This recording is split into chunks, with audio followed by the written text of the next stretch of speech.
Всем привет! Вы на канале Суперхит. У многих есть ситуация, когда либо телефонов много и хочется носить с собой меньше, либо случается поездка за границу, а хочется без всякой оплаты роуминга оставаться на связи. Конечно, сейчас эпоха всяких вайберов и скайпов, но есть и звонки по работе, которые на вайбер вам не совершат. Да и в принципе полноценный телефон все же более функционален, чем мессенджеры. Лично я купил этот аппарат для возможности звонить из-за границы. Не сказать, что я постоянно зависаю за границей, но уже был и еще буду. И когда уже был, получил опыт отсутствия своего номера, потому что роуминг стоит просто заоблачные суммы, особенно голосовой. А так мне останется добыть только интернет, да и то на улице, так как в доме будет Wi-Fi, что сделать намного проще и дешевле.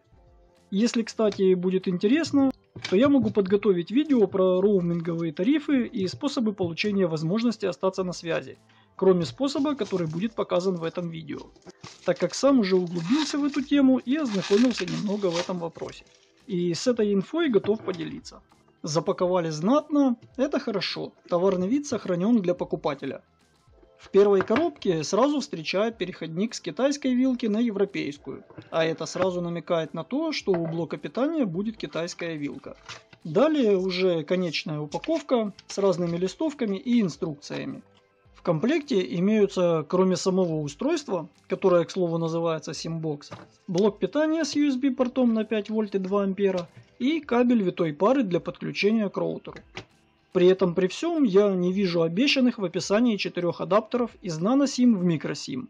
Нужно уточнить этот вопрос.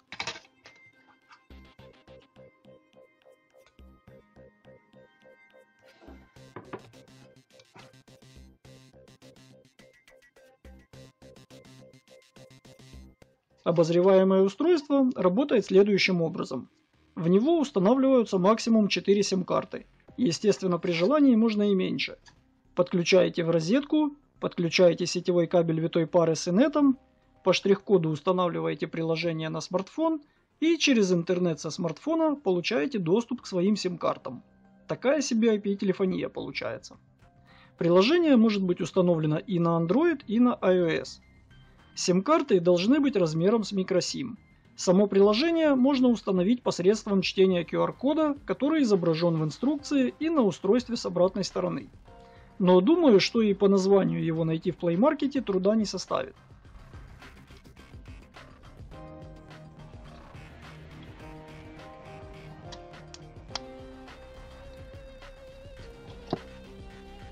Несмотря на установку 4 сим-карт, в сети находятся максимум только 2, выбранные через меню приложения. Еще 2 уже готовы к использованию, нужно сначала отключить одну из уже подключенных, а потом включить другую. Более дешевые варианты, которые я видел и у которых можно установить только 2 сим-карты, работают по такому же принципу, только в сети будет лишь одна из них. После подключения к сети можно видеть, как мигает индикатор. Как только симки зарегистрируются в сети, а само устройство загрузится, индикатор начинает гореть зеленым.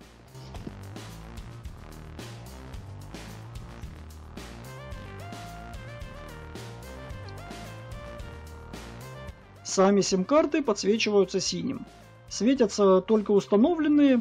По факту это не подсветка симок, а индикация их наличия в сим-боксе. Немножечко вертикальной съемки, так как в приложении экран не разворачивается на 90 градусов.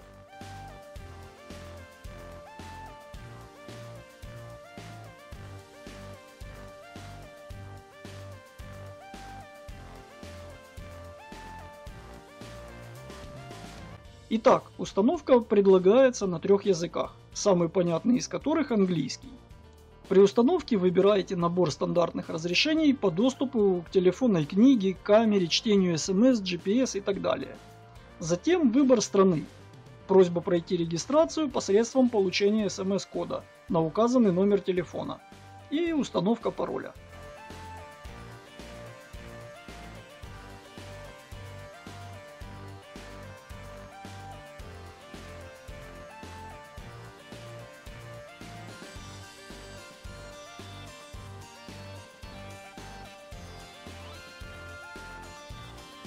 После этого снова QR-код и программа находит SIM-бокс.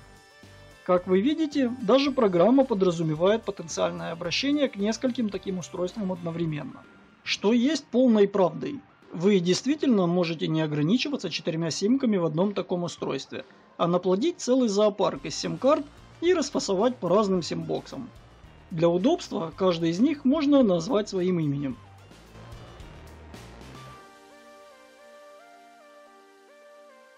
Но немаловажно также заметить, что те сим-карты, на которых установлен пин-код, не предлагают в устройствах нигде его ввести, что приводит к тому, что устанавливать нужно симки с отключенной проверкой по пин-коду. Для меня это не совсем удобно, так как я реально пользуюсь пином. Для удобства можно переименовать сим-карты как душе удобно.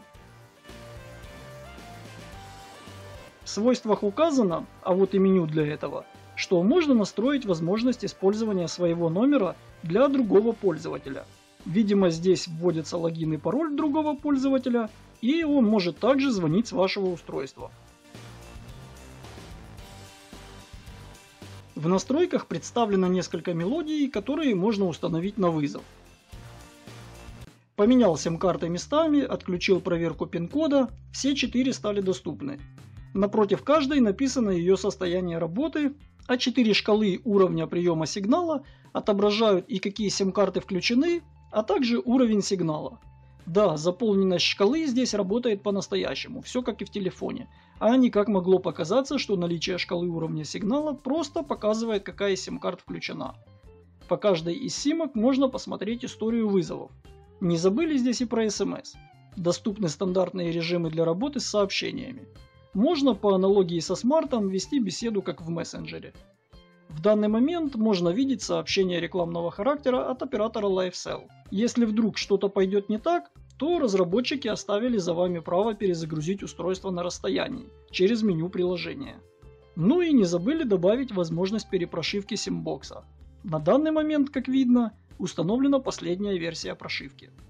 После весьма длительной работы блок питания с USB гнездом не нагрелся вообще никак, а сам девайс нагрелся до таких температур. Все это при том, что у меня в комнате сейчас 26 градусов. То, что зарядка холодная, можно объяснить небольшими запросами по мощности самим симбоксом. Сейчас можно прекрасно в этом убедиться. Потребляемый ток заметно ниже даже 1 ампера.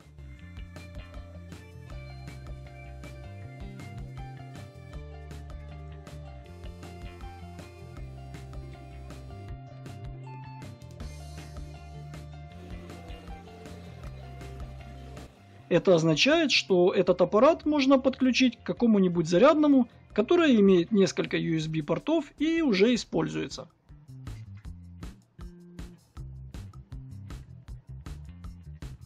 Если у вас возникли проблемы в использовании, не спешите обвинять симбокс. Например, у меня сначала не было звука, но потом в разрешениях я нашел эту опцию и дал доступ к динамику и микрофону, что сразу же включило мне звук. Также была проблема с работой приложения в фоновом режиме. Это приводило к тому, что буквально через 10 минут после блокировки экрана смарт вычищал из памяти приложение, и в случае входящего звонка, естественно, вызов шел в никуда. О проблемах работы приложений в фоновом режиме есть целые статьи в инете. Это все решается, и проблема, по крайней мере по этим вопросам, вовсе не из-за симбокса. Я, например, столкнулся с перечисленными проблемами и полностью их решил. Теперь все звонки проходят без ограничений. Попользовавшись в разных режимах, совершая звонки при разном интернете, хочу сказать, что если на смарте будет инет 2G в GSM сетях, поговорить не получится в таком случае вообще. 2G, конечно, бывает разный, но комфорта точно не будет. Будут пропадать слова, целые фразы, вообще в какой-то момент становится не слышно, короче, не вариант. 3G поговорить можно, в принципе без проблем, если связь устойчива и не завышен пинг. Но явно ощущается задержка. То есть вы сказали слово, и еще до секунды оно доходит до собеседника. Если речь про домашний Wi-Fi, то разговор идет достаточно комфортно. Да, задержка чувствуется, но она реально несущественна, буквально доля секунды. Что касается недостатков, это отсутствие возможности сделать USSD запрос. То есть запросить остаток баланса невозможно. Симбокс в таком случае считает, что условный звездочка 111 решетка это обычный номер и пытается на него именно звонить, что естественно не получается. Поэтому придется отслеживать баланс с помощью личного кабинета у мобильного оператора. Я много читал комментариев, поэтому знал, какие режимы работы есть у данного девайса. Знал, что выйти в инет можно только по проводу, что здесь нет никакого Wi-Fi, о чем мне подтвердили в чат поддержки самого приложения, что невозможно это сделать посредством мобильного интернета. Но подозреваю, что будут многие, кто так дотошно не углублялся в этот вопрос и повелся на сказки подлого продавца, что здесь есть и 4G, и Wi-Fi. В принципе, это даже повод открыть спор, потому что это существенная ошибка описания, если так можно выразиться про такое описание, которое явно влияет на функционал и возможность использования. Сейчас я задал ему вопрос и жду ответ. Не знаю, что будет раньше, его вменяемый ответ или выход видео, но тем не менее это факт. Если говорить про качество передаваемой в оба направления речи, то хочу сказать, что с обычным звонком напрямую разницы не вижу. Запитать инетом Симбокс можно от мобильного интернета, но для этого понадобится стороннее устройство. Например, это может быть связка 3G модема и мини-роутера. Я такими устройствами обладаю. На моем канале вы найдете несколько видео, где использовался этот роутер. Также видео с его перепрошивкой в разные прошивки и разными способами, а также тест такого 3G модема и моего зарядного устройства. Кому интересно, можете посмотреть все эти обзоры.